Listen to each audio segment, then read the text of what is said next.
Hi, hello, Hruta Durgule here, and I have this question. So the question is like you have been married for 2 years now. So when are you having your kid?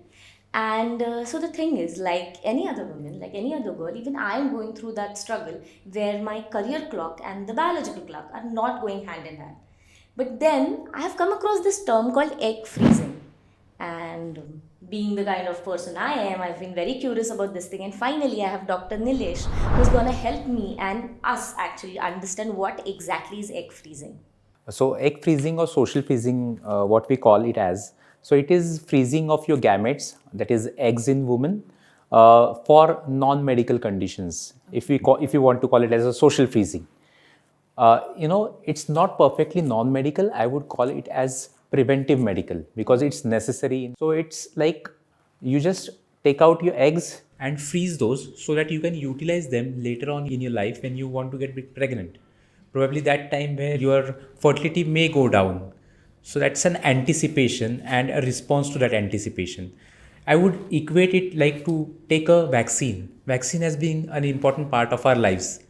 So many of the vaccines we are taking in the childhood just to prevent adult onset diseases. Similarly, on the same grounds, fertility preservation or egg freezing or social freezing would be like it's a preventive thing where you would preserve your fertility for your future. And it would be also an important thing for those women who are suffering from certain medical disorders or maybe some serious disorders to preserve their fertility. Right now, I would say, just like to highlight the impact of this, is that maybe only one or two patients coming in my OPD are coming for social freezing. Okay, that's the meager number or very small number which is there, but it has a huge scope, and many women should go for social freezing because the careers are changing. Everybody is into their profession, careers, then maybe athletes.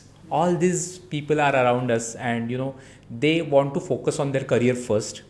But as you said in your first sentence, the biological clock doesn't stop for anybody, and therefore there lies the importance of social freezing. So, Dr. Nilesh, you just told us about egg freezing, but I've read something called as social freezing. What exactly is the difference, like egg freezing and social freezing? When we are freezing the gametes, and that's for medical reasons, we call it as egg freezing. But a healthy woman who is fertile enough and freezing it just want to delay in the pregnancy, that will be termed as social freezing. Social freezing. But how do I know that egg freezing is for me? The biological clock which we talked about is constantly ticking, and we know that fertile woman is going to be remain fertile for around her reproductive lifespan, which ranges from around 15 to 45 years of age. But the fertility is going to drop, and the fertility drop is around 35 years of age for a woman. And this biological clock in Indian women has started decreasing, and the fertility is dropping at around 32 or maybe 30 for some. So we need to understand that and respect that biological clock. And therefore, if you are going to plan or delay your pregnancy, or if you want to delay your pregnancy for some medical grounds, maybe for your career sake, in those cases you want to and you should be thinking about social freezing or egg freezing. I get it, but now I have a really, a very common question, I would say. Is it painful? It's a very simple procedure which would just require 14 days or 15 days of your life, and you will be able to freeze your eggs. And it's done by do a ovarian stimulation, then we do go for the oocyte retrieval, and then we go for the cryopreservation and the storage part. And the second part is where we utilize the eggs later on. In all this process, you receive very small injections which are least painful. These are not like normal injections. And a monitoring that is done on ultrasound, and the part of the egg retrieval is done under anesthesia, so it's least painful or not painful. Yeah. So, what do you think is the right age to freeze the eggs? As in Indian females, we talked about the age of menarche or the achieving of menses is dropping, and we have young girls as young as 9 years or 10 years of their age having menarche, and that's why the reproductive lifespan is not going to be longer enough. Your fertility is going to drop soon, and therefore at 35 if you are thinking about dropping in the fertility, and for Indian females it's 32, the ideal age would be around 25. But there is nothing ideal for everyone. They can't plan at 25, but I would say somewhere between 21 when you are an adult enough to around 30 would be a good age to store your eggs so that your eggs are very young and they remain young because we are cryopreserving them. At the age of 21 or 22, we don't even know what you want to do in our life, leave alone if we want a child or no. So I think the main awareness should be, you know, should be done, I think, in front of the parents maybe, because it's a very good call for them to take for their daughter. What do you think about that? Like, because there are a lot of times where a 21-year-old or 25-year-old is not that financially independent. And in our society, everything zero downs to finance. Like, we can't ignore, it's one of the very important factor. Like, this all is very nice, but can we afford it? So what do you think about that, and what would you like to say about that? Yeah, I think I got two questions out of this. Yeah. One was regarding whether how should we do the counseling part and Yeah. how should we make public aware. Yeah. And the second part was regarding the finances, what would be, how to handle that. Basically, the first part is regarding awareness of the public regarding social freezing. The Hruta Durgule doing this event probably would be the start of this movement called as social freezing, and this will be definitely helpful for young girls to plan their future. And this awareness can be brought up from the social media, maybe through television campaigns, maybe through fertility centers like us talking more about that. It's going to be like maybe vaccination, which is important, so it's going to be more important like that. Since we are seeing patients with decreasing fertility over years, we are seeing men and women losing their fertility quite soon. And there lies the importance of this awareness. This can be done at multiple platforms, maybe the parents being educated, maybe at a college level when they are adults, like women usually are considered adults after 18, so at that time, or maybe once they are entering into their professional journey, like their first job. Yeah. This awareness can be brought at these multiple levels, and I think that needs to be highlighted. Yeah, so like, Yeah. I think I can mention this topic, like, Apple and Facebook. Yeah. They have, Yeah. like, for the female employees, they have this, they give specific amount for egg freezing, right? Absolutely. Like an insurance. So do Absolutely. you think we should do something like this? Because, yeah, I think if it's a good thing, because I feel it's like a ray of hope for females or women like me, working women like me, who are really constantly battling, whether to follow the career clock or, surrender to the biological clock. This movement of egg freezing hasn't picked up quite well. Probably it will pick up from now onwards. But it started once Apple and Facebook announced insurance coverage for their employees, around 40 to 50% coverage of the egg freezing package. And that was a momentum. It received some positives, it received some negatives from it, always has so. But we need to take the positives from it because it initiated the process. Regarding the finances, I would say government should be kind enough to give finances or maybe insure this under the insurance, the egg freezing part. As a fertility center and as a social thing, when it comes to our own center, probably we have channelized those things. And, even if it's a young female who is dependent on their parents, they can also afford this. But how do I know if egg freezing is for me? Or like, who can consider it? So actually, it's not basically the who, it's we should understand it, the why of it. So egg freezing is for young females who are career oriented, who have focus and who want life in their control. Persons like you who are into the industry, and those who are in athletes, those who have entered their startups, who want to set a life, achieve something, and then go for childbearing part of it. Basically, who wants to take charge of the biological clock? Yes, you can say absolutely, that. Yeah. So those who want to take charge of their life and also take charge of their biological clock. This is going to help them in the larger term, in the longer life. The basic instinct, the motherly instinct is not going to go. So maybe after they have achieved everything in their life and now they want to focus on their family, and if they have their eggs frozen previously, this is going to help them in a big way. If I'm a 21-year-old and 21 to 30, like you said, is like the correct age for egg freezing. But what if anybody has a specific medical condition? Probably women who have medical conditions which are chronic medical conditions like autoimmune conditions, which is going to affect their whole body, their gametes. This is going to affect their fertility in future. Cancer, specifically cancer per se, can also affect the gametes, or maybe the treatments for cancer like chemotherapy, radiotherapy. These can also affect the egg count and the gametes. Okay. Probably other gynecological conditions are there, like endometriosis, where you have blood cysts in the ovaries, or where genetic disorders like Turner mosaics, or maybe fragile X syndrome, where there is problem with the X chromosome, and that's why there will be a premature ovarian insufficiency, or maybe the ovaries will start their functioning of ovaries will be going down. Then there are conditions like cancer, where cancer per se, or maybe the treatments for cancer like chemotherapy or radiotherapy is going to affect your gametes, and this is going to cause a irreversible damage with your gametes, so you can't reverse the process again. Then there are certain conditions which are genetic disorders which affect your X chromosome, like Turner mosaics, or maybe fragile X syndrome. These conditions are there, are like from your birth, your genes are like that, and this is going to cause a decrease in the ovarian function very early. So there will be premature ovarian insufficiency, where the ovarian function drops to zero below before you are 30. So if we recognize that earlier, so sooner the better we go for egg freezing. So these are certain conditions where we can help the woman.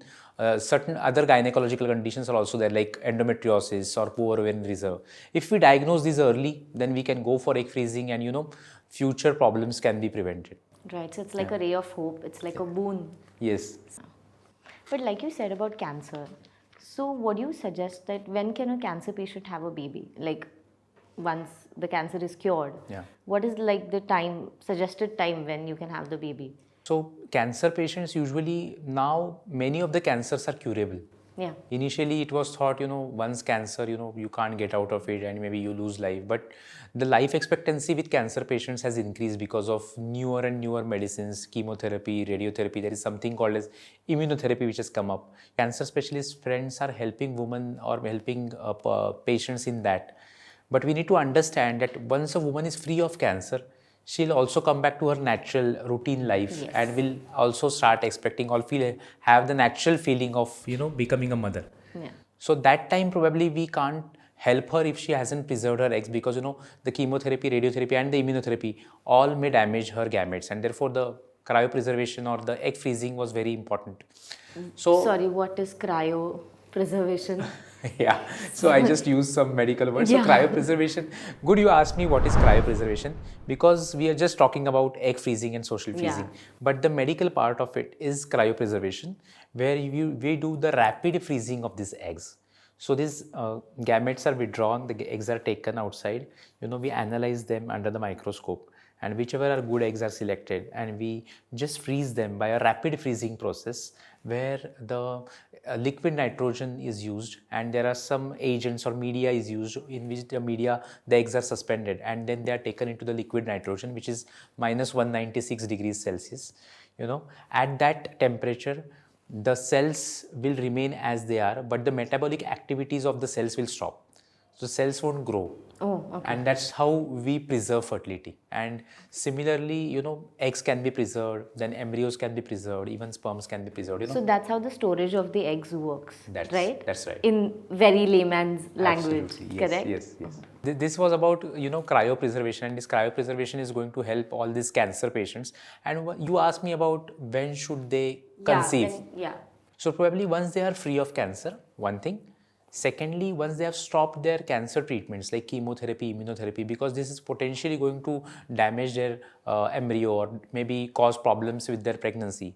So once they are free of that, only those medications which are useful for them for their survival, only those medications are on, and all the potentially toxic medications are gone for the cancer treatment. That is the time when they can conceive. How many eggs need to be taken? Yeah. Am I sounding like really but it's like very common questions. I'm sure. I think so. It's a very practical question. Yeah. The safety of the procedure, then how long we can store it, and how many eggs. So basically, it's a very safe technique now, because we have been storing embryos. Egg freezing has been accredited and approved as a treatment since 2013, when the American Society of Reproductive Medicine told that it's no longer an experimental treatment, it's a validated treatment. Once we validate a treatment, then all the safety has already been studied. So the eggs remain as they are for months to years. You can freeze eggs for years together. Okay. like 10 years, 15 years, 20 years. They can be frozen as longer they are in the liquid nitrogen, and you respect that there is no loss of that liquid nitrogen. Secondly, you can be positive that whatever eggs you have stored, almost 90 to 95% can be retrieved back well. So that's a very good part of it. Okay. And the third part was regarding how many eggs. Basically, for preparing a good embryo, we would sufficiently require around more than 10 eggs, and mostly in one stimulation which we carry on for egg retrieval. We usually get that eggs if the egg reserve is good. So what do you think, what are the factors affecting the success rate? So if we consider about the success rate of egg freezing, the final success rate, so there are certain factors. One of those is age, the second is your body mass index, third is your ovarian reserve, and maybe other factors like medical conditions, if you have any medical conditions. If you talk about egg reserve or ovarian reserve, it's the number of eggs present in your ovary at this moment of time. This is very important to understand. It's a very simple test. You can just go get your blood test done, or you can just go to the gynecologist or fertility specialist, get your sonography done, and you'll know your ovarian reserve. This is very important to understand because if your egg reserve is dropping, you'll not be able to feel any symptoms. So if your egg reserve is a good reserve, which we consider as AMH levels somewhere between 1.8 to 3.5, and your antral follicle count is a good antral follicle count somewhere between 10 to 20, you are good enough to go for egg freezing, and that will give you good outcomes also. How long exactly this process takes? Yeah, this is not a very longer process, but initial consultation is important. So you just walk in a fertility clinic where you have cryopreservation facilities. So selecting a clinic is also important. Yeah. You have your first consultation. You understand all these parameters, the success rate, the procedure, what is going to be the second step, when are you going to go for the second step. All these you need to understand first, okay? And after this first consultation, you will be asked to do certain tests. And along with that, certain other tests like your routine test for undergoing that minor procedure of egg pickup. So all this will be done in your first consultation. Then the actual procedure might be started on day 2 of your cycle, where we start with some small injections called as ovarian stimulation. And after we decide that this is sufficient enough stimulation, then we go for the trigger part. And 36 hours after that trigger injection, we do the oocyte retrieval part, which is a small procedure which is under small anesthesia. This is a 15 to 20 minutes, very small procedure, and on the same day you can walk off to your home. Okay. And this total duration of this start to end of this stimulation to the ovum pickup is around 14 days. Any side effects like before taking the process or after doing the treatment? No major side effects in this procedure because it's a completely monitored procedure. Okay, some minor side effects can be expected in women who have a higher reserve, like PCOD patients, where you have a very high reserve and they are going to get hyperstimulated. So the number of eggs which we retrieve are going to be a little higher number. So in these patients, if we keep the injections to a lower extent and the triggers which are chosen wisely, and certain other additional things which are advised to the patient, like high protein diet and having a good liquid intake, all this is going to help. And we are now a OHSS free clinic. Oasis Fertility is a OHSS free clinic. We don't have complications related to hyperstimulation because we take all these precautions. So no major side effects. Some minor side effects or minor changes which you might notice during this procedure is some amount of heaviness in your body, some amount of mood swings, or breast heaviness, which you call as mastalgia. So these certain minor subtle changes you might notice in your body because of some hormonal changes. But all this get reversed once we stop those injections, and you're back to your normal, and you can resume your duties maybe second or third day after the oocyte. I was just going to ask you, how soon can we just get back to work? Yeah. So basically you need 14 days with consultation or without consultation? First consultation is a separate procedure. Yeah, so the whole process takes 14 days. 14 days, yeah. And you can get back to your work maybe even the second day of your oocyte retrieval, or maybe the third day. You can take rest for one day. High protein diet and water intake. Yeah. So what if I decide to, I've decided that I want to freeze my eggs, but I have a certain lifestyle, right? Would you suggest some lifestyle changes where, if you have decided now that no, you want to do egg freezing, but there are basic lifestyle changes you need to make. So what would you, can you suggest something? So this lifestyle changes would be recommended for those who don't have any medical conditions, because if you Yeah. have certain medical conditions, we need to go immediately. Then we don't need to stop. Lifestyle changes have to be adopted for at least 2 to 3 months before there can be certain changes in your egg quality, because that is the normal duration for egg formation, which is around more than 2 months, so 2 to 2.5 months. So you have to follow a healthy lifestyle. The diet should be restricted in fast foods. You should have more of proteins. You should have less of simple carbohydrates and more of antioxidant rich foods like fruits, salads, then uh, curd, buttermilk, and this nuts will give you lots of antioxidants, and maybe some form of exercise, an active exercise for around 45 minutes a day, at least 5 days a week would be definitely useful. Boost your gametes. Yeah. Having healthy gametes, that will help you. Okay. And of course, staying away from addictions and getting a good sleep. These are also two very important factors. Sleep is like a solution to a lot of things. And also, if I may ask, what is like the success rate for Oasis when it comes to egg freezing? We are very competitive about that. We need to have our standards set. We always present our data to the European Society of Human Reproduction and Embryology, that is ESHRE.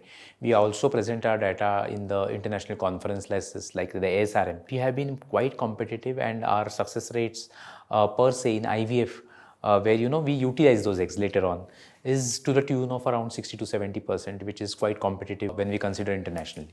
That is so good. And also, any specific cities that you want to target to, or you're targeting, and from where are you getting really good response, or there's a lot of awareness? What do you think? Which city that is? Yeah, usually the metros, Bombay, Bangalore, then Hyderabad, Delhi, and the other metros, which are upcoming metros like Pune, okay, and Kolkata. All these are cities which we are highlighting right now. Presence of Oasis Pan Maharashtra first started in Pune, so probably we'll like to initiate that movement from here onwards. It would be great. Yeah. Yeah. You explained us what exactly is egg freezing, right? So I want to ask you the next step, and that is what are the financial implications of egg freezing? Like, how much does the process cost? Can you just give us some idea about it? This is going to cost you less than an IVF cycle. The cost of IVF cycle in different cities at different centers will have different costs, but this is definitely going to cost you less, and this is going to decrease the future cost also. So if you avail the same IVF cycle later on 10 years after, and you try to prepare eggs, that is going to cost you more, because probably the injections used will be more and the complications will be more. So this is going to save your cost in that perspective also. Once we come to the cost, the cost incurred is not too much, and it should not be considered as expenses. We should consider this as an investment in future. The IVF costs which are there, it's going to cost you less than an IVF cycle. Probably in different cities at different centers, it will have different costs. So the cost would range from somewhere 1.2 to around 1.5 lakh in a smaller city or a good setup, 2 to 2.5 lakhs for it would include the first process of egg retrieval and everything, and also include the yearly cost which is incurred for the preservation of the eggs, for how many number of eggs years you want. Patients don't need to take a burden of the cost, because we have facilities of no cost EMI where they don't have to pay any interest, and they can just pay it in an installment part for 1 year or 2 years, whatever they wish to. Right. Yeah. But it's covered under like insurance? As of now in India, government doesn't cover health under insurance. The government insurance is not there. Everybody has to buy their own insurance. So right now this is not included in the general insurance. But yeah, corporate companies and the insurance companies should take this up as a priority, because this would definitely be helpful for all the upcoming girls who want to pursue their career and then plan a pregnancy later on. Definitely, yeah. It would be a great part of an awareness campaign. Yeah, because awareness is needed. It's like, when you hear words like IVF or egg freezing, they're like really big words. Like before coming here, I knew nothing about it. But I had no clue ki what exactly it was. But it's like, it's when you start knowing things, ki, okay, it's not that hard. Okay, I can do this. So I think awareness is needed. Yeah, it has to be done. The message has to be passed till the grassroots level. But the social media campaigns and television campaigns, then reaching out to masses, probably catching girls when they are young, at their schools, colleges, when they are entering the journey of adulthood. And that is the time where we can catch them, tell their parents, counsel them, and tell the importance of this procedure, and also highlight less side effect profile or maybe no future side effects. All this can be highlighted, and any negatives about it can be discussed. Definitely. All this can be done, and in a good way we could reach the masses at large. You've told us what egg freezing is. Also, you've told us the financial aspect of it. Is it ethical? Basically, these questions would arise, is it ethical? Yeah. I think once it comes to ethics, I would consider medical ethics about anything else. Health is important. So once we are taken the medical oath or the Hippocrates oath in our MBBS days, we always pray or we always tell while taking the oath that, do no harm. So it is absolutely ethical. We are doing this for preservation of fertility, and it's not going to harm in any way the patient. There is not going to be any short-term or any long-term side effect profile. This is going to definitely be helpful, and it's definitely will be considered ethically on a medical background, on a humanitarian background as well. Other aspects of it would be maybe religious. Yeah. We should think beyond religion. I'm happy that we are practicing. I'm practicing in India, where all religions are accepting the newer advances of science wholeheartedly. Once it comes to social freezing, it's just a part of IVF. It's just a sub part of it. Yeah. So I don't think so that will be any religious problems while considering this. And what do you think about the legal aspect? Legally, I feel so. Now the laws have come up, which are pertaining to ART center, and they consciously guide us, and there is no problem, while doing this egg freezing. May it be for medical grounds or may be it for social freezing. It's completely safe legally. So we have been speaking about egg freezing process for a really long time now. So I know you can't mention names, but can you share some inspirational stories or your experiences? Yeah, I know I can't mention names, but all these stories come up to my mind, all as like incidences. There is a boy who comes with his sister, and she was a cancer patient diagnosed as a cancer at around 21 years of age, too tender age or maybe just entering her adulthood. And all the family was depressed, but that boy was a young boy, but he was futuristic, and he read about everything and cancer treatments, and he could figure it out that my sister is going to survive out of cancer, and probably she can think of her life ahead. She may get married and she may have children in the future, so why not freeze her eggs? And he came to know about egg freezing on the internet. He came to me for the future counseling, and we could go through her history of cancer. We could analyze, we could talk with the oncologist, and we could figure it out that we can take out this 14 days of her treatment part and just do the egg retrieval and freeze her eggs before she undergoes the first cycle of chemotherapy, which is going to damage her eggs. So this is how we got her egg frozen. Probably she'll complete her treatment and come back to us. Yes, I'm sure. Yeah. Yes. So this is one case which gives us immense satisfaction. So another woman which I could remember is a 26-year-old new entrepreneur, or the new millennium, we can say. These are striving for their own settlement and to prove themselves, to prove a mark in life. She's a IITian, and she wanted to have focus on her career. She has just started a new setup, and first 5 years of hers are going to be a domestic setup, and then 5 years post that would be an international setup. So her 10 years of life is already planned, and she doesn't have time for her marriage and her childbearing till then. Yeah. She's already 26, and probably she's thinking, my fertility will be lost. Yeah. And she comes to me with her boyfriend, who is probably going to be her husband later on. But they have decided that they'll postpone their marriage till they settle, and probably they'll postpone their childbearing for 10 years down the line. Therefore, I spoke to them, and I offered them an option of checking their ovarian reserve, which was perfectly fine, and then we decided to go for egg freezing. And since her age, she's young, 26, and her egg reserve is also quite good, we could freeze her eggs and in a good condition right now, probably 10 years down the line, because this doesn't have any limitation. We can freeze eggs for as long as 10 years, 15 years, and therefore she can come back to us and get her second step completed, which will be IVF and conception. Nice. Finally, okay, I decide that I want to go for egg freezing, right? But it's always said that it's very difficult to find a good doctor or a good clinic. How do I zero down that okay, this is the best clinic where I can trust completely and I can just go for it?